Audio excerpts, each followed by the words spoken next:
음수사원이라는 그러한 말이 있습니다. 음수사원이란 뜻은 뭐냐면 물을 마실 때 누가 우물을 팠는지 생각하라는 겁니다. 이 갈증을 해결한 것으로만 만족하지 말고 누가 과연 이 우물을 준비해서 내가 이렇게 목을 축이고 또 이렇게 참 힘을 얻을 수 있는지 그 우물을 판 사람에 대한 고마움을 알고 있어야 한다라는 그러한 의미입니다. 우리는 이 룻기의 말씀을 통하여서 룻과 나오미 그리고 보아스를 통하여서 하나님의 은혜가 정말 풍성하게 은혜가 필요한 자들에게 룻에게 나오미에게 또 부어지고 있는 것을 보았습니다. 여러분, 이 말씀을 통하여서 룻에게 주셨던 은혜가 나오미에게 주셨던 은혜가 사실은 또 나를 향한 하나님의 은혜다. 내게도 아직 하나님께서 베풀어 주실 놀라운 은혜가 있다라는 것을 기대하고 사모하게 됩니다. 단지 룻의 이야기를 듣고 또 보아스의 이야기를 듣고 참 저렇게도 결혼하는구나, 참 저렇게도 사람의 운명이 생활이 완전히 바뀌기도 되는구나 라고만 생각하지 말고 부러워하지만 말고 그 은혜가 내 것일 수 있다, 내게도 이 은혜가 있다라는 것을 우리가 기억했으면 좋겠습니다. 하나님의 은혜를 베풀어 주시는 분이기 때문에 우리에게도 그러한 소망이 있다라는 것입니다. 당신의 옷자락으로 당신의 여종을 덮어 주옵소서라는 룻의 청혼을 보아스는 기꺼이 받아들입니다. 저는 한번 생각해 봅니다. 보아스가 왜 룻의 청혼을 이렇게 기꺼이 수락했을까? 이 사람들이 100일을 사귄 사람들도 아니었고 한 달을 미리 알고 만난 사람들도 아니었고 요즘 말처럼 1년을 사귀고 2년을 사귀고 그 다음에 서로 이렇게 약혼 반지를 주고 근사하게 꽃다발을 이만큼 왕창 만들어 가지고 청혼한 것도 아닌데 바로 그 자리에서 보아스가 결혼을 수락한 이유가 뭘까 하는 것을 생각해 봅니다. 그것은 보아스가 룻과의 결혼을 진작부터 마음에 품고 생각하고 있었기 때문이다라는 결론에 도달할 수밖에 없겠더라고요. 한밤중에 자기 발치 아래에 어떤 여인이 누워 있습니다. 그것을 알고 보아스가 깜짝 놀라 깨죠. 그리고 내가 누구냐? 라고 물어봅니다. 그러자 룻이 그제서야 아마 보아스의 발치 아래에 누워서 덜덜 떨고 있을, 그러면서 하나님의 은혜를 구하고 있던 그 룻이 떨리는 음성으로 나는 당신의 여종인 룻입니다. 당신의 옷자락으로 나를 덮어 주옵소서라고 자신이 룻이다 라는 것을 알리게 될 때 더 이상 보아스는요, 이 이상한 상황에 대하여서 당황하거나 놀라는 기색이 없습니다. 오히려 두려워 떠는 룻을 안심시킵니다. 잘하였다, 두려워하지 말아라, 내가 내 말대로 다 행하겠다라고 룻의 청혼을, 나와 결혼해달라는 룻의 간청을 보아스가 다 받아들이는 겁니다. 여러분, 보아스가 룻을 만난 게요, 이 밤이 겨우 2번째 만남입니다. 이보다 더 빨리 사람의 마음이 열리고 이보다 더 빨리 결혼이 진행되는 것 여러분 혹시 보신 적이 있습니까? 우리가 볼 때는 진짜 번갯불에 콩과 먹는 것처럼 그렇게 그 밤에 모든 일이 이루어지는 것 같지만 사실은 보아스는요, 룻을 만난 그날 그 추수밭에서부터 룻을 생각하고 있었을 거예요. 자기가 특별히 이 룻과 그녀의 어머니인 나오미에 대하여서 기업을 물을 책임이 있는 가까운 친족이라는 것을 알고 있잖아요. 그래서 어떻게 하면 나오미의 기업을 돌려줄까? 어떻게 하면 이 룻이 베들레헴에 참 자기 부모도 버리고 자기 고향도 떠나서 낯선 곳에 낯선 사람들하고 하나님을 섬기기로 하고 작정하고 찾아왔는데 어떻게 하면 하나님께서 그녀에게 상을 베풀어 주실까? 여러분 고민했던 거죠. 그러면서 보아스가 생각했던 게 결혼이에요. 자기가 가장 가까운 친척이잖아요. 기업 물을 책임이 있는 사람 중에 한 명이거든요. 그러면 내가 한번 룻과 결혼을 해보는 것은 어떨까? 여러분, 이런 준비와 마음에 이 룻에 대한 마음과 결혼에 대한 계획이 있기 때문에 보아스는요, 그날 밤에 당황하지 않고 룻을 칭찬하고 오히려 여호와의 이름으로 룻을 축복하고 두려워 떠는 룻을 안심시키면서 내가 내 말대로 다 행하겠다, 여호와의 사심을 가리켜 맹세하노니 내가 이 모든 것에 대한 책임을 지겠다 라고 말할 수 있었던 것입니다. 여러분, 이렇게 생각하는 이유가 하나 더 있습니다. 그날 밤에 보아스가 룻과 함께 그 길고도 아름다운 밤을 보낸 다음에 어떻게 합니까? 룻에게 보리를 이어주고 룻을 다른 사람들이 알아보기 전에 베들레헴 집으로 돌려보냅니다. 그리고 나서 보아스가 하는 일이 뭐라고요? 그도 즉시로 성읍으로 베들레헴 성으로 들어간 거예요. 아마도 룻을 먼저 보낸 다음에 어느 정도 시차를 두고 보아스도 성읍으로 들어갔을 것입니다. 여러분, 이 성읍으로 그가 바로 들어간 것이 중요합니다. 보아스가 즉시로 들어가서 무슨 일을 하느냐? 성문에 올라갑니다. 4장 1절부터 나오는데요, 성문에 올라가서 자기보다 기업물을 권리가 더 가까운 친족인, 이름은 나와 있지 않지만 아무개라는 사람을 마침 지나가는데 그를 불러다가 성문 그 자리에 앉히고 베들레헴 성읍의 장로들을 청하여서 룻과 나오미의 기업물을 권리에 관한 이야기를 장로들 앞에서 이 아무개와 함께 하는 것입니다.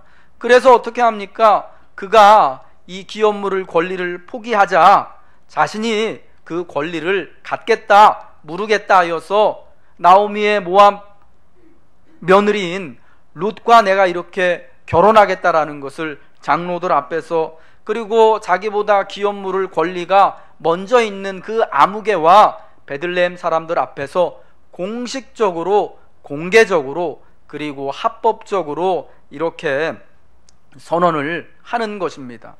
여러분, 보아스는 즉시로 자기가 맹세한 대로 결혼에 대한 모든 것들을 한 날 만에, 하루 만에, 그날 아침에 일사천리로 일을 진행시키고 모든 사람들에게, 야, 이제는 내가 룻의 남편이 되겠다, 이제는 내가 룻과 결혼하겠다라는 것을 말하는 것입니다. 여러분, 이게 그날 밤에 룻이 나랑 결혼해 주세요라고 청혼해 가지고 바로 여러분 그에 대한 대답으로 되어진 것 같지만, 보아스가 미리 결혼에 대한 준비를 하고 있었던 것, 그것도 아주 세세하게 이 결혼에 대한 가장 걸림돌이 되는 아무개 문제까지도 이렇게 잘 정리하기 위해서 준비하고 있었다라는 것을 우리에게 보여주는 것입니다.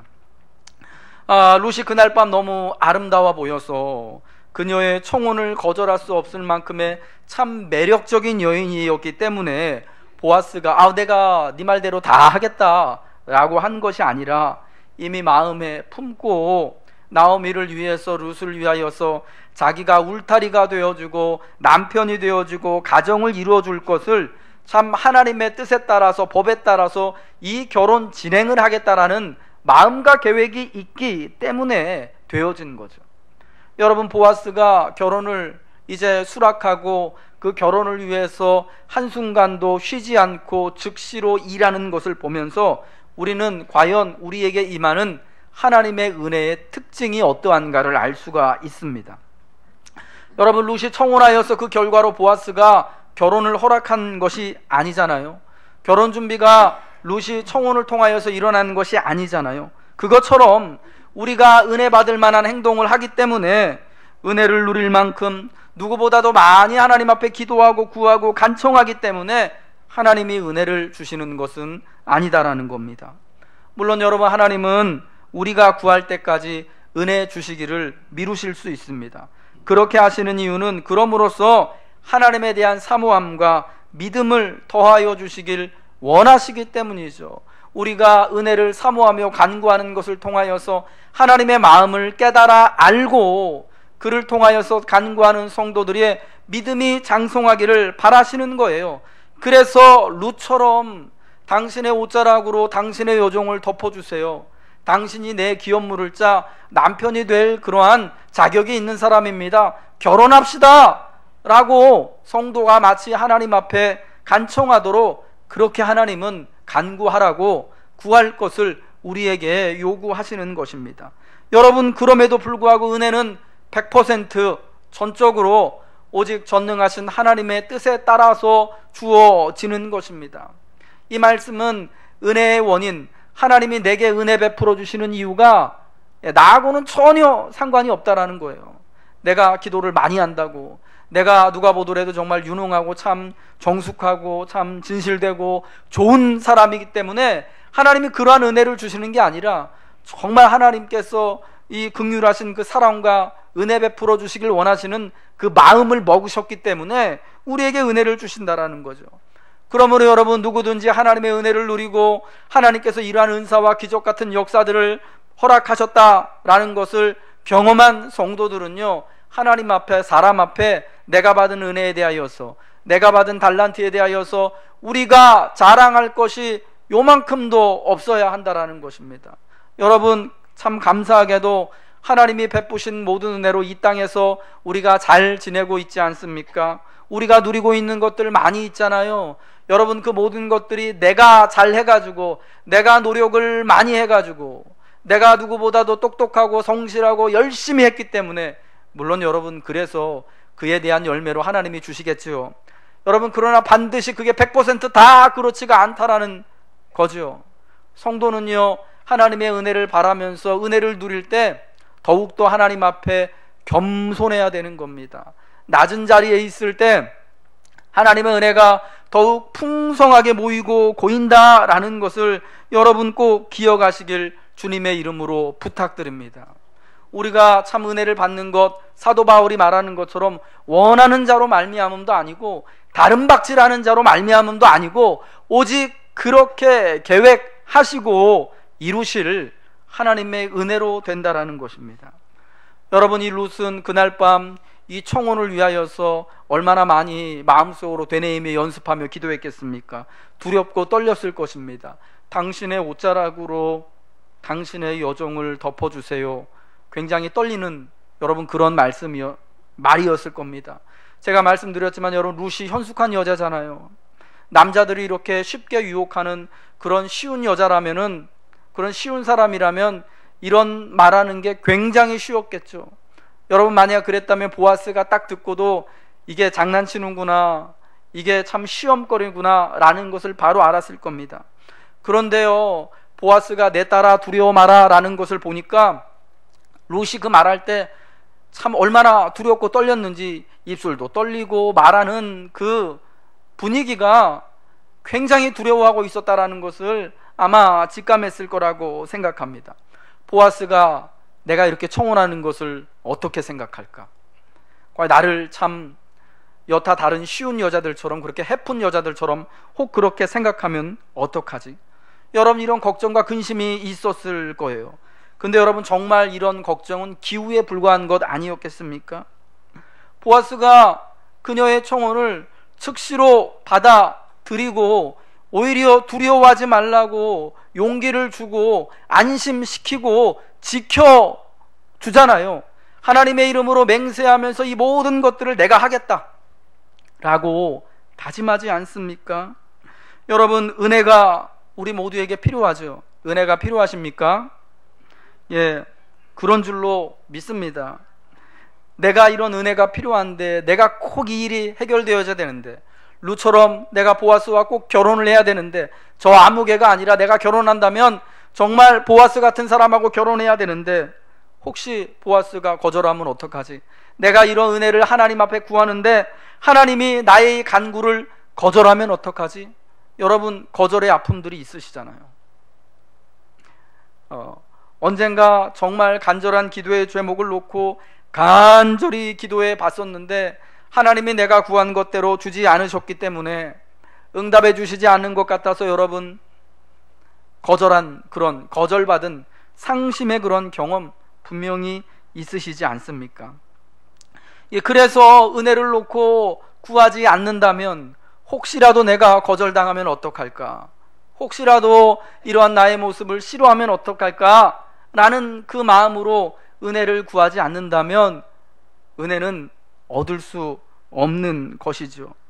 감사한 것은요, 보아스가요 그러한 룻의 걱정과 두려움과 떨림과는 관계없이요 그녀를 참 기쁘게 현숙한 여인으로서 자기의 아내로 내가 맞아들이겠다라고 그 자리에서 확답을 주었다라는 것입니다. 사랑하는 여러분, 우리가 은혜를 구하기 위하여서 담대히 하나님 앞에 하나님의 은혜의 보좌에 나아갈 때 여러분, 우리가 두려워할 이유가 없는 것이죠.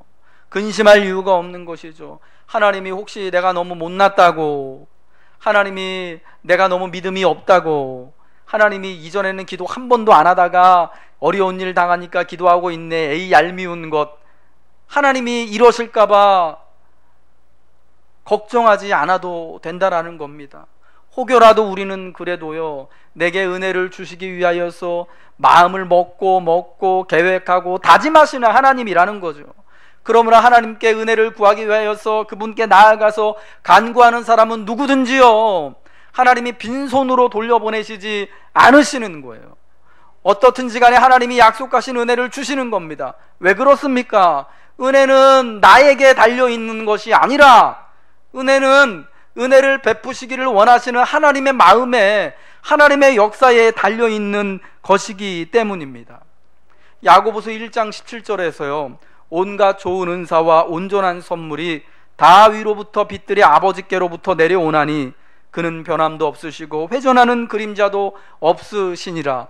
우리는요 때로 믿음이 약하여져서 간구하지 못해요. 때로는 하나님 앞에 이렇게 간청하지 않아도 될 만큼 뭐 남편도 있고 자식도 있고 먹을 것도 있고 뭐 차도 있고 넉넉해서 사실은 그렇게 간구하지 않아도 될 만큼 그런 형편에 있어요. 그래서 하나님께 은혜를 구하지 않더라도 하나님 변함이 없으시거든요. 회전하는 그림자도 없으신 언제나 똑같은 동일하신 하나님이시거든요. 그러니까 우리가 그러건 간에 그렇지 않건 간에 어쨌든 하나님 앞에 나와서 은혜 받기를 구한다면 하나님이 원래 마음이, 하나님이 원래 계획이요 주시는 거예요. 은혜 베푸시기를 원하시는 거예요. 여러분과 저에게 구원을 허락하여 주시기를 원하시는 것이 하나님의 마음인 거죠. 아멘이시죠? 그러니까 우리는 담대히 믿음을 가지고 구하기만 하면 된다라는 것입니다. 여러분이 하나님의 은혜로운 성품을 기억하면서 마치 보아스와 같은, 아니 보아스보다 더 넓으신 이 하나님, 나를 위하여서 예비해 주실 하나님의 은혜를 이미 다 이렇게 마련해 놓으시고 주시기로 준비하고 계신 이 하나님을 기억하면서 2017년도 한 해 특별히 이 첫 달인 1월 하나님 앞에 은혜 받기를, 은혜 주시기를 간구하시길 주님의 이름으로 축복합니다. 여러분, 은혜를 누리기 위해 우리는 그 은혜를 사모해야 됩니다. 그러면서 또 오늘 이 룻기를 통하여서, 룻을 통하여서, 나오미를 통하여서 확인할 수 있는 게 뭐냐? 은혜를 누리기 위해서 우리가 해야 할 것, 이 사건이 어떻게 될지 알기까지 앉아 있어야 되는 것입니다. 18절 말씀, 룻의 시어머니인 나오미가 이제 룻에게 이렇게 말합니다. 이에 시어머니가 이르되 내 딸아, 이 사건이 어떻게 될지 알기까지 앉아 있으라. 그 사람이 오늘 이 일을 성취하기 전에는 쉬지 아니하리라 함이라. 룻이여, 결혼에 관해 할 수 있는 것은 이제 아무것도 없습니다. 이 결혼 준비를 이렇게 보아스하고 이렇게 청혼을 하겠다는 것을 나오미를 통하여서 계획을 세우고 룻이 가서 실행을 했습니다. 그런데 이제 결혼에 대한 모든 것들이 어떻게 됩니까? 보아스의 의도대로 되는 겁니다. 보아스가 원래부터 룻에게 베풀어 주기를 원하는 그 마음대로 준비가 되는 거예요. 여러분, 지난주에 우리가 같이 한번 살펴봤지만 만약 이 결혼에 대한 것이 보아스의 뜻이 아니라, 보아스가 준비한 대로가 아니라 룻이 나오미가 계획한 대로 그날 밤 그렇게 사고 치듯이 결혼이 이루어졌다면 행복했을까요? 사람들이 그 두 사람을 축복했을까요? 에휴, 참, 그러면 그렇지, 모압에서 살다 온 모압 여자가 우리 이스라엘 사람들처럼 정숙할 리가 없어, 현숙할 리가 없어, 이런 얘기 여러분 당장 나오지 않겠습니까? 여러분, 창세기에 이런 식으로 만나가지고 참 비극으로 끝난 경우들 있어요. 제가 2건 얘기했잖아요. 룻과 이름도 비슷한 아브라함의 조카 롯, 자기의 2딸과 포도주 먹고 취해가지고 이 딸들이 아버지를 속이고 동침해서 아들을 낳잖아요. 아들들을. 그래서 걔네들이 모압과 암몬의 조상이 되잖아요. 이게 도대체 그래가지고 애를 낳는데 이 태어난 애가 도대체 자기 아들인 거예요, 손주인 거예요? 이게 참 헷갈리잖아요. 이게 여러분, 이 관계가 참 씁쓸하지 않습니까? 유다와 며느리 다말의 관계도 그렇습니다. 유다가 자꾸 그냥 이 며느리한테만 아들들이 가면 죽어나니까 지 아들들이 죄진 거는 생각 못하고 셋째 아들을 주지 않아요. 그러다가 다말이 어떻게 합니까? 과부의 옷을 벗고 아버지를 마치 창녀처럼 속여가지고 아버지 유다와 동침을 하고 시아버지하고 동침을 하고 애를 낳아가지고 쌍둥이 낳잖아요. 베레스와 세라, 유다족 속의 조상인. 여러분, 나중에 유다가 자기가 잘못한 것을 알고 나보다, 다말도 잘못했지만 나보단 그래도 며느리가 의롭다라는 것을 알게 된 다음에 그 며느리를 가까이 하지 않습니다. 바로 세워져야 할 가정의 관계가 참 희한해지는 거죠. 그 다음에 태어난 아들들, 분명히 며느리가 아이들을 낳았는데 얘들이 손주입니까? 아들입니까? 여러분, 그 관계가 물론 이 다말이 난 베레스와 세라를 유다가 키웠지만 이게 되게 희한해지는 거예요. 여러분, 룻이 나오미가 자신들의 계획대로 그렇게 결혼을 해서 그날 밤 사고를 쳤다면 아들은 낳을 수 있었을지 모르겠습니다. 그런데 많은 사람의 축복, 인정은 받지 못했을 겁니다.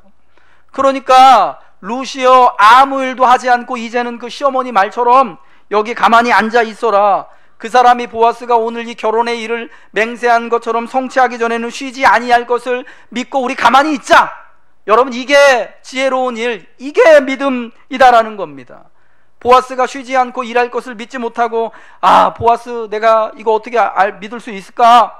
나도 내 결혼인데 내가 나서서 해봐야지 해서 룻이 혹은 나오미가 아무개 만나고 장로들 만나고 백성의 여러 이제 주변에 있는 여자들 만나가지고 내가 이렇게 결혼하기로 약속했더라 라고 말하고 다니면 여러분, 깽판 나는 거예요. 나댄 밥에 코 빠뜨리는 거예요. 그러니까 가만히 앉아 있어야 되는 거예요. 특별히 여기 가만히 있으라는 말이요, 본문에, 이 룻기 3장 본문에요, 계속해서 나와요. 룻기 13장에 죄송합니다. 룻기 3장 13절에 보아스가 룻에게 이렇게 말하잖아요. 이 밤에 여기서 머무르라. 왜 머무르라고 합니까? 왜 이 밤을 같이 보내자고 합니까? 혹여라도 보아스가 이제 이 룻의 청혼을 다 받아들였는데 그럼 보내면 되는 거 아니에요. 빨리 집에 가라 그러면은. 혹시라도 다른 사람들이 알 거라, 혹시라도 또 이렇게 또 사고 나면 안 되니까. 근데 여러분, 한밤중 그 껌껌한 때 처자 혼자 집으로 보내는 게 얼마나 위험합니까? 그렇다고 보아스가 룻을 데리고 직접 집에 데려다 줄 수도 없는 노릇이에요. 혹시라도 누가 보면 안 되니까요. 그래서 가장 안전한 곳이 어딥니까? 지금 보아스의 발치 아래 보아스와 같이 있는 것이 가장 안전하거든요. 그래서 보아스가 여기 머무르라고 한 것이에요. 은혜의 자리가 보아스 옆이 되는 거죠. 보아스를 믿고 보아스가 쉬지 않고 이 결혼을 위하여서 일하는 것을 믿고 기다리고 드디어 이제 청첩장 다 찍어가지고 내일 결혼한다 하고 오늘 함지고 보아스와 마을 사람들이 마을 여인들 그렇게 참 와가지고 축하한다, 너 보아스하고 이제 결혼하게 됐다더라 하는 이야기 들릴 때까지 가만히 그 자리에 있어야 하는 겁니다. 은혜를 받기 위해서요, 룻은 이제 보아스를 믿어야 돼요. 보아스의 약속을 믿고 보아스가 이 일을 성취하기 전까지 쉬지 않을 것이라는 걸 믿어야 돼요. 그리고 그 자리에 머물러 있어야 한다는 겁니다. 여러분, 많은 사람들이 하나님으로부터 은혜 받기를 사모하며 간구합니다. 분명 하나님은 은혜 베풀어 주시기를 약속하셨고 말씀하셨습니다. 근데 여러분, 왜 우리 모두가 다 은혜를 누리지 못하겠습니까? 왜 그럴까요? 첫 번째는요, 은혜를 구하지 않기 때문이에요. 하나님이 은혜 베푸실 유일한 분이라는 사실을 우리가 알고 있지만 은혜를 구하지 않아서예요. 민망해서일 수도 있죠. 내가 편안할 때는 하나님께 은혜도 구하지 못했는데 어려워지니까 하나님 찾아가고 좀 민망하다. 예, 그럴 필요 없다니까요. 괜히 양심적일 필요 없어요. 우리 너무 양심적이어서 탈이에요. 예. 우리가 본질이 그것밖에 안 되는 거예요. 솔직히요. 죄인이잖아요. 그쵸, 여러분? 우리 수준이 그거밖에 안 돼요. 솔직히 남자 여자 사이에서, 남편과 아내 사이에서요, 제가 가끔 우리 집사람한테요 되게 민망하고 창피할 때가 있어요. 야, 내가 저 사람보다 3살이 더 많은데 맨날 말은 오빠라고 하는데 오빠한테 까불지 말라고 얘기는 하는데 사실 하는지 보면은 우리 아들처럼 굴 때가 많아가지고 민망하고 창피한 거거든요. 예, 사람 사이에는 그럴 수 있습니다. 근데 여러분, 하나님 앞에요, 우리가 안 그래도 된다니까요. 예, 제가 그 정도 수준밖에 안 되는 거 하나님 너무 잘 아셔요. 그래서 저 하나님 이 정도 수준입니다, 저 그래도 은혜가 필요합니다라고 말할 때 하나님이 뭐라고 안 그러시는 거예요. 이미 다 아시니까.